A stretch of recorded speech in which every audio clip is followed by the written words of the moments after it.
Pool's closed? Can't swim? Well then, listen in. Hi, I'm Danny Fadgen, Aquatics Director from the Memphis Jewish Community Center, and today we're going to talk about the last part of the freestyle, the finish. The last part of the power phase. We've talked about the catch, now we're going to talk about the finish.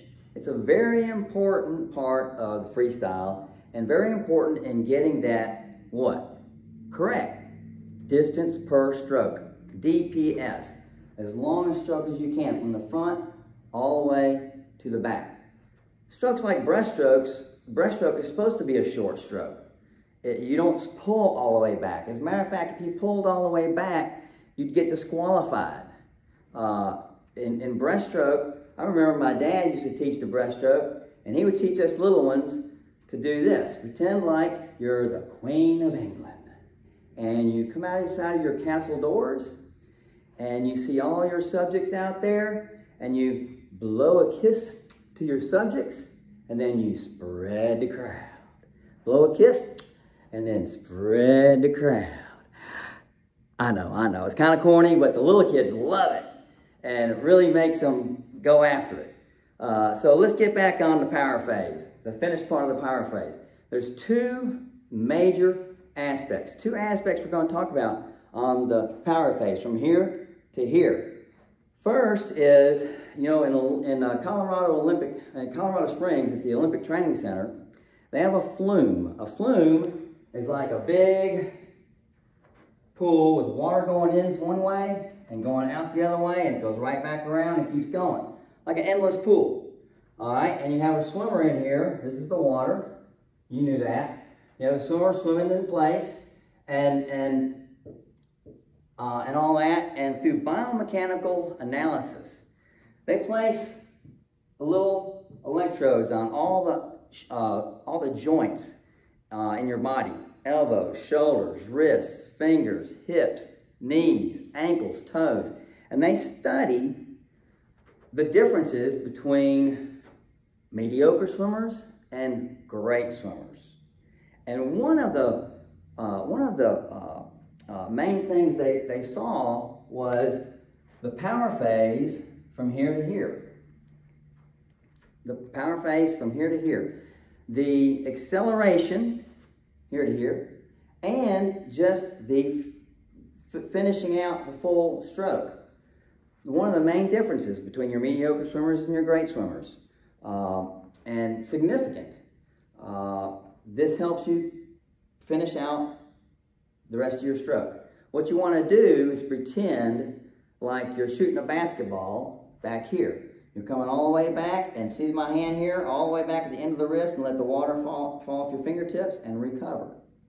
The second aspect is, if you have a short stroke, and you're pulling back here, and you're pulling back short here, you're actually pulling water the wrong direction. You should be letting that water go off the fingertips at the back. Instead, you're pulling the water up, and it's making your hips go down.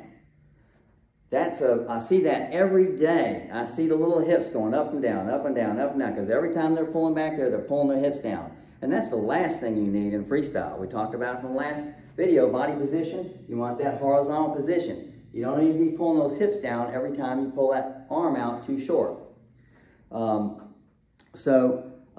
That is the concept today, and I just wanted to explain something about distance per stroke that I hadn't before. And if you see here, I have, let's make this a reference point, okay?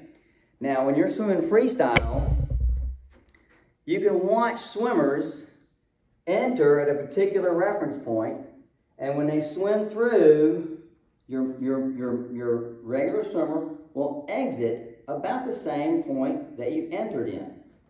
If you watch a beginner swimmer or a swimmer that needs some help on their distance per stroke, they enter at that reference point and they swim through and they exit behind the reference point. That means they're slipping in the water. They don't have a very good handhold on the water. They're stepping on the gas in the mud, and the wheels are spinning and using a lot of gas and a lot of energy, but they're not going very far, very fast. If you watch the Olympics, I'm not talking about the 50 free or the 100 free. I'm talking about like the 200 or the 400. When they're really getting into a good rhythm, you watch them and watch them. They'll enter at that reference point and they'll swim through and exit beyond the reference point. Their strokes are so efficient. They're holding on to so much water.